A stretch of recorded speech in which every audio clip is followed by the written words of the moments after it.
தேவையில்லாதெல்லாம் பேசியிருக்காரு. அது வந்து எப்படின்னாக்கா, விஜய் சார் வந்து வந்ததுலேருந்து நல்லது தான் பண்ணுறாரு. அவர் என்னைக்கு அரசியலுக்கு வந்தாரு அன்னிலேருந்து திமுக கட்சிங்க ரொம்ப அவரை இடைஞ்சல் பண்ணுறாங்க. நாங்கள் பார்த்து தான் அவரை தேர்ந்தெடுத்தது. நாங்கள் பார்த்து தான் அவரை தேர்ந்தெடுத்தோம். எங்களுக்கு நல்லது பண்ணுறவர் வரணுன்ட்டு தான் நாங்கள் ஓட்டு போட்டு அவரை ஜெயிக்க வச்சு சிஎம் ஆகணும். இவங்க எதுக்கு பேச வேண்டிய காரணம் என்ன? எங்களுக்கு தான் நாங்கள் யாரும் ஓட்டு போடல. அவங்க ஆட்சியில் என்ன அட்டகாசு எது எடுத்துட்டாலும் பணம் பணம் பணம், லஞ்சம் தான். லஞ்சம் கொடுத்தா தான் வேலையே ஆகும். அந்தமாரி இருக்கும்போது அவர் என்ன சொல்கிறாருனாக்கா, அப்புறம் வந்து பேச போனால் எதுக்கு ஏஞ்சி போடுறாங்க, அதனால கதவு சாத்திட்டு தான் பேசணும்னாரு. அது ஒன்றும் தப்பு இல்லையே. அது வந்து எப்படி எம்எல்ஏ வந்து விஜயை வந்து இதுமாரி பண்ணணும், அடிக்கணும், உதைக்கணும், அதெல்லாம் தப்பு. ரொம்ப பேசவே கூடாது. அதுமாரி நடக்கிறது விஜய் ஆச்சு. விஜயை பற்றி பேசிட்டு ஒரு சிஎம்ஐ பற்றி பேசுறது தப்பு தானே. ஒரு எம்எல்ஏ அவரெல்லாம் பிடிச்சி முன்ன உள்ளே போடணும். அவரெல்லாம் விடக்கூடாது. எங்கள் ஜனத்துங்களுக்கு நல்லது பண்ணுறாருன்னும் போது எங்களுக்கு இப்போ வேலை வாய்ப்பு இல்லை. பிள்ளைங்களுக்கு இப்போ லேடிஸுக்கு எவ்வளோ பாதுகாப்பு. உங்கள் ஆட்சியெல்லாம் லேடிஸ் போனால் தனியாகவே போக முடியாது. எவ்வளோ எத்தனை கேள்விங்களை எத்தனை ஒரு வயசு குழந்தைங்களாம் கெடுத்துருக்காங்க. அந்த ஆட்சியில் என்ன நடவடிக்கை எடுத்தாங்க? எதுவுமே இல்லை. எல்லாத்தையும் விட்டுட்டு அவர் வந்திருக்காருன்னா ஜனத்துங்களுக்கோசரம் அவர் வந்திருக்காரு நல்லது பண்ண. அவரை பற்றி பேச உங்களுக்கு வாய்ப்பு இல்லைல்ல. பேசக்கூடாது. முன்ன தப்பு தானே. ஏன் பேசுகிறாங்க? ஏன்னா நாங்கள் பார்த்து அவரை தேர்ந்தெடுக்கிறோம். எங்களுக்கு அவர் நல்லது செய்கிறாரு செய்யல, அது எங்களுக்கு அது சம்மதம். நாங்கள் ஓட்டு போட்டு ஜெயிக்க வச்சோம். எம்எல்ஏ ஆகட்டும் இல்லை சிஎம் ஆகட்டும், அதாவது முன்னாடி சிஎம் ஆகட்டும் எம்எல்ஏ ஆகட்டும், விஜய் பற்றி பேசவே கூடாது. தப்பு. ஏன் பேசுகிறாங்க? கதவை சாத்திட்டு தான் அவங்கள பேசணும். கதவை திறந்து விட்டா ஓடிடுறாங்க. கதவை திறக்கக்கூடாது. வெளியில் கூட்டு போட்டு தான் உள்ளே இருந்து பேசணும். ஓடாத அளவுக்கு.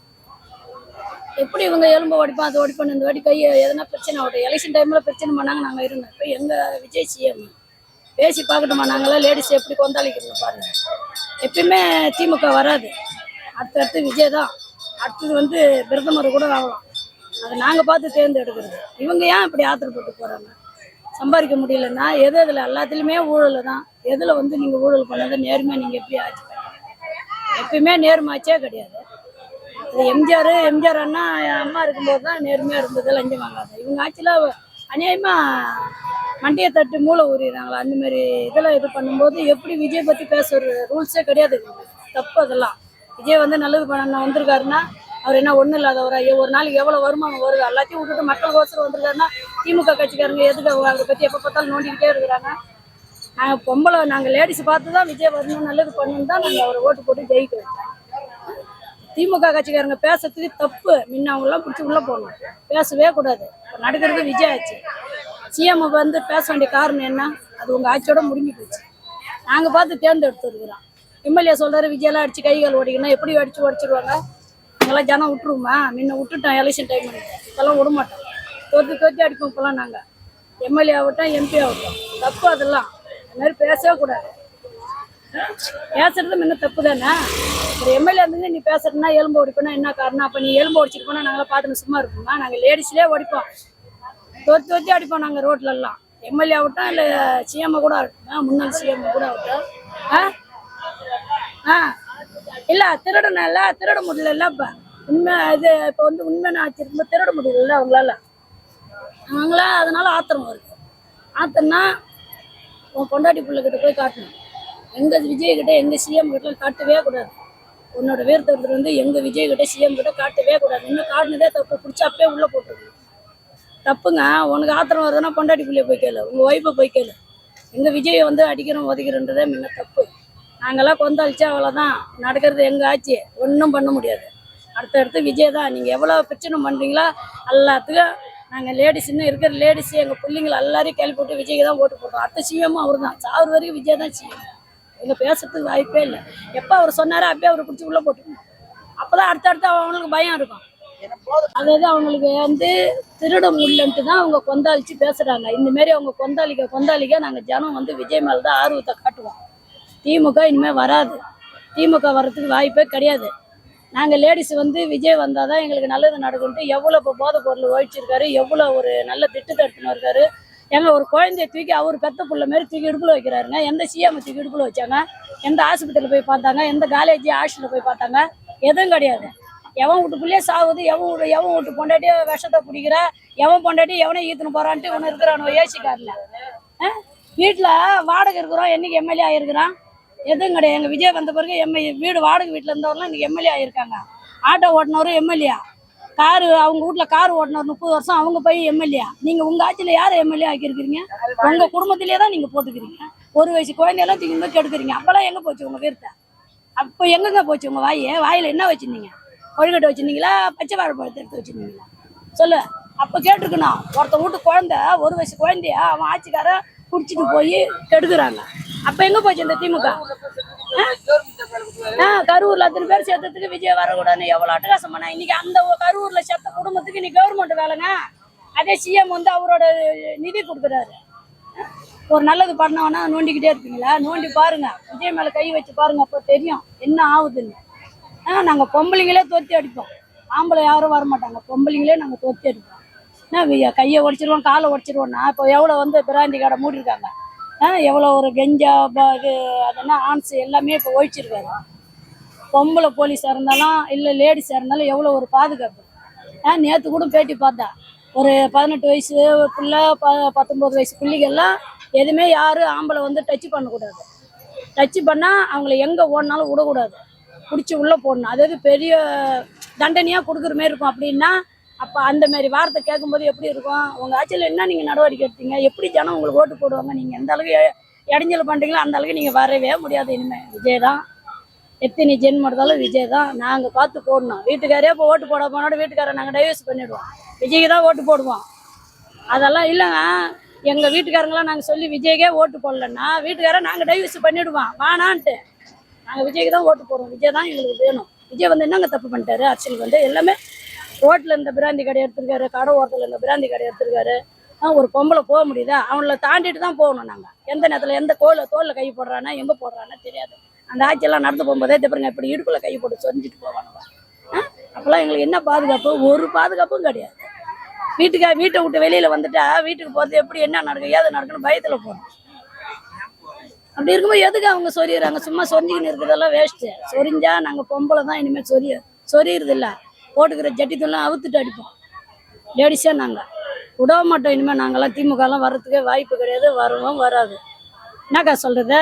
நல்லது பண்ணுறாங்கனாக்கா நல்லது பண்ணுறவங்களும் எதுக்கு நோண்டுறானுவா? எதுக்கு நீ எப்படி அடிப்பீங்க? எலும்பு அடிப்பீங்களா? கையை மேலே வச்சு பாரு விஜய் மேலே. அதுக்கப்புறம் என்ன நடக்குன்னு தெரியும்.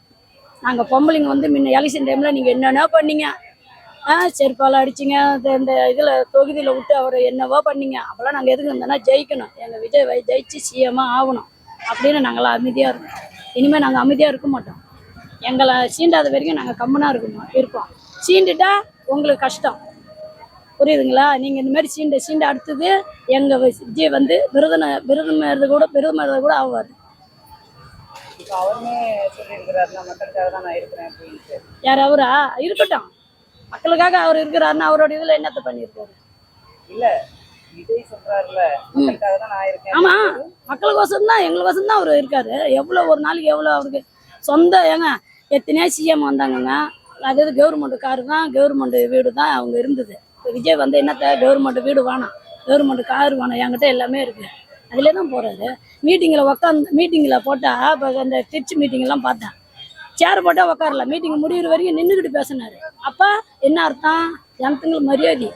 அந்த அளவுக்கு அக்கா தங்கச்சி வந்திருப்பாங்க, அப்பா அம்மா வந்திருப்பாங்க, நம்ம அண்ணன் தம்பிங்க வந்திருப்பாங்கன்னு நின்றுக்கிட்டு பேசுறாரு. எந்த சிஎம் மீட்டிங் போட்டால் யார் உட்காந்து பேசுறது காட்டுங்க பார்ப்போம்? எப்பயுமே கிடையாது. அந்த எல்லாம் உட்காந்து தான் பேசுவாங்க. சிஎம்னா விஜய் பாரு நின்றுன்னு.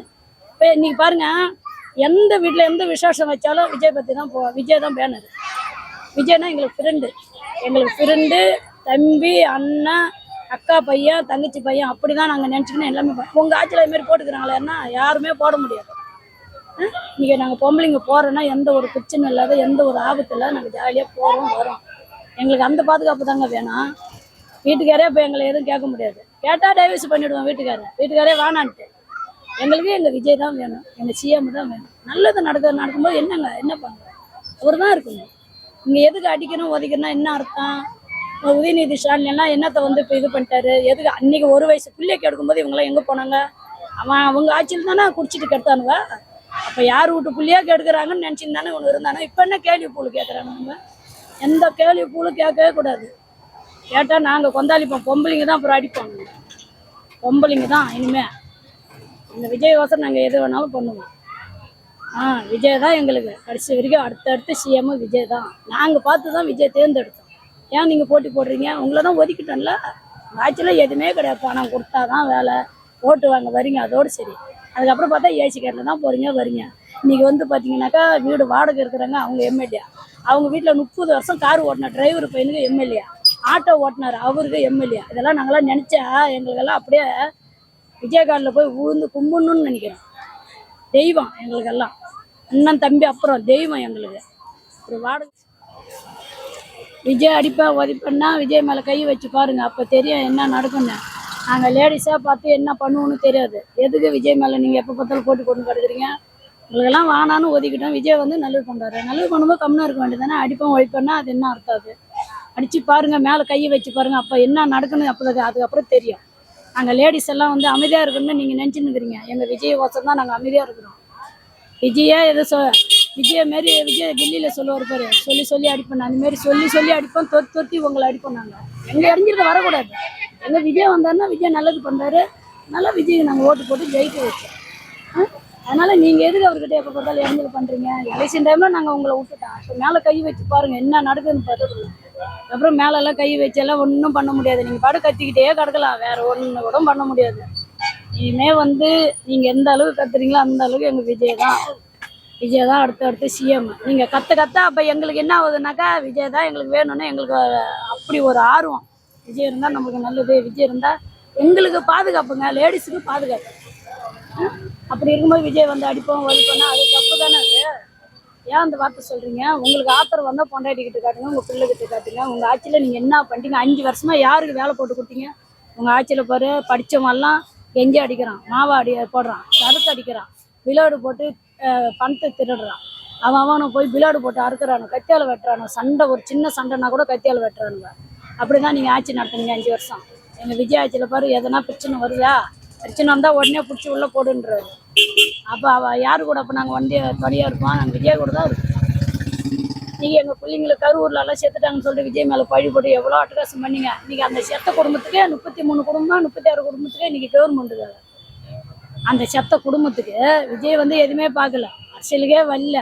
ஆனால் அவரை பழி வாங்கினதுனால இன்றைக்கி அந்த வீட்டுக்கு 36 பிள்ளைங்களோ என்னமோ கவர்மெண்ட்டு வேலை. அது முதலமைச்சர் நிதி இப்படியெல்லாம் கொடுக்குறாரு. உங்கள் ஆட்சியில் என்னத்தை கொடுத்துட்டீங்க? விஜய் மேலே கை வைக்கிறீங்களா? வச்சு பாருங்கள், அதுக்கப்புறம் தெரியும். நீங்கள் விஜய் மேலே தொட்டு பாருங்கள், அதுக்கப்புறம் என்ன நடக்குன்னு தெரியும். கொந்தாளிச்சிட மாட்டோம் நாங்கள் பொம்பளைங்களே, விடவே மாட்டோம். சட்டசபை முன்னாடியே மறியல் பண்ணிவிடுவோம். நாங்கள் வெளியிலே நீங்கள் வர முடியாது. அந்த பக்கம் சுற்றி ரவுண்டு போட்டோம்னா நீங்கள் எந்த பக்கமும் ஓடவும் முடியாது.